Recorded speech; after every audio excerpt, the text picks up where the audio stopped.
Hello बच्चों, आइए इस पर सवाल करते हैं जो हमसे ये बोल रहा है कि आपके पास यहाँ पे हमारे पास बच्चों ये आपके पास क्वेश्चन दिया है कि यदि N2 हमारे पास यहाँ पे दिया है बच्चों, यदि N2 गैस 293 केल्विन पर जल में प्रवाहित किया जाए तो 1 लीटर जल के लिए कितने मिलीमोल N2 गैस विलेय होगी। N2 का आंशिक दाब उसने क्वेश्चन बता रखा है तथा 293 केल्विन पर N2 का केबी मतलब ये आपके पास बच्चों हमारे पास वही हेनरी कांस्टेंट KH होना चाहिए। KH का मान आपके पास बच्चों हमारे पास क्वेश्चन में ये भी उसने हमें बता रखा था। तो सबसे पहले आप यहाँ पे क्या करोगे बच्चों, आपके पास पार्शियल प्रेशर ऑफ N2 दिया हुआ और हेनरी कांस्टेंट दिया, तो आप मोल प्रभाव निकाल लो।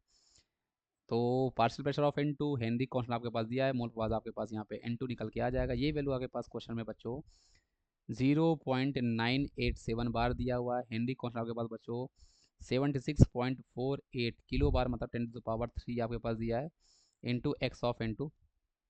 यहाँ से बच्चों आपके पास एक्स ऑफ N2 जो आपके पास होगा बच्चों वो आपके पास कितना हो जाएगा बच्चों, ये सॉल्व करने पे आपके पास आया होगा जो कि हमारे पास बच्चों कितना आ जाएगा, डिवाइड करो 0 पॉइंट से इसको डिवाइड करो। थोड़ा सा लेंदी कैलकुलेशन आपके पास हो रहा है बच्चों, लेकिन कोई बात नहीं बच्चों, है ना। ये सब PYQ में बच्चों क्वेश्चन आपके पास आते हैं। इतना आसान होता बच्चों पेपर निकालना तो हर कोई निकाल के रख लेता। तो थोड़ा स्टार्टिंग में टाइम लगेगा, थोड़ा टाइम दो, धीरे धीरे करके कैलकुलेशन आपकी अपने आप फास्ट हो जाएगी। पहले आप एक्यूरेसी पे ध्यान दो, एक्यूरेसी आपकी अच्छी होनी चाहिए। धीरे धीरे बाद में आप क्या करो बच्चों, फिर आप स्पीड आपकी अपने आप अच्छी हो जाएगी क्वेश्चन लगाते लगाते। हम लोग गलत सोचते हैं, कई बच्चे होते हैं जो सोचते हैं जल्दी से सॉल्व कर लें, एक्यूरेसी को ध्यान नहीं रखते। तो एक्यूरेसी बच्चों आप मेंटेन करो, स्पीड तो क्वेश्चन प्रैक्टिस करने से आपकी अपने आप बन जाएगी। और ये वैल्यू आपके पास बच्चों हमारे पास 1.29 इंटू 10⁻, आपके पास -5 आपके पास बच्चों हमारे पास निकल के आ गया। अब मोल प्रभाव हमारे पास होता क्या है बच्चों, अगर मैं आपको बताऊं मोल प्रभाव हमारे पास क्या होता है, तो आपके पास होता है बच्चों number of moles N2 divide by number of moles of total. हम उसको जल में कर रहे हैं तो number of moles of N2 plus number of moles of water. अब एक चीज़ बच्चों आपको यहाँ पे हमेशा ध्यान रखनी है जो मैं आपसे बोलता हूँ, क्योंकि गैस जो होती है, गैस की जो विलेयता होती है बच्चों किसी भी लिक्विड में, गैस की विलेयता जो हमारे पास होती है बच्चों लिक्विड में, है ना, ये आपके पास बच्चों हमारे पास लिक्विड में बहुत कम आपके पास होती है। ये बच्चों हमारे पास क्या होती है, आपके पास बहुत कम होती है, बहुत कम हमारे पास बच्चों ये आपके पास होती है। तो अगर ये चीज़ आपके पास बहुत कम आपके पास होती है बच्चों, तो सीधा सीधा है कि number of moles of N2 बहुत कम होगा एज कम्पेयर टू H2O। तो आप डायरेक्टली ये बोल सकते हो जो कि आपके पास 1.29 इंटू 10⁻⁵ था। और number of moles of N2 आपको यहाँ पे निकालना था, और number of moles of H2O देखो कितने बोला है हमसे कि 1 लीटर जल बोला है।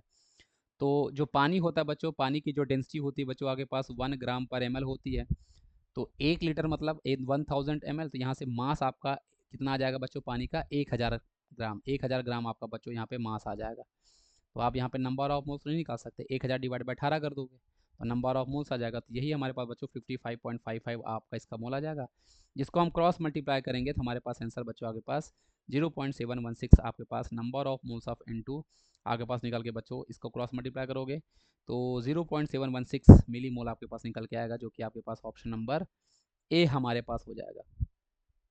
आई होप आप इस चीज़ को समझ गए होगे बच्चों हमारे। अच्छा, उसने क्वेश्चन हमसे मिली मोल में पूछा हुआ है, तो मतलब 10⁻³ में आपको आंसर निकालना था। जैसे आप अगर इसको सॉल्व करते, कई बच्चों को इन सब चीज़ों में भी बड़ी दिक्कत आती है बच्चों, कोई बात नहीं, स्टेप बाय स्टेप आपको समझाया जाएगा। तो 55.55 है, उसको आप 1.29 से मल्टीप्लाई करोगे तो ये आपके पास आंसर बच्चों कुछ 71.65 इंटू 10⁻⁵ है। तो अगर आप मिली मोल चाहते हो बच्चों तो आपको यहाँ पे 10⁻³ होना चाहिए। तो 2 आप इधर करोगे, शिफ्ट करोगे तो ये 0.7165 आप इसको ले सकते हो, इंटू 10⁻³ कर सकते हो, तो ये आपका मोल है। तो मिली मोल में बच्चों ये आपका 0.7165 आपके पास हो जाता। आई होप आप इसको समझ गए होगे। Thank you.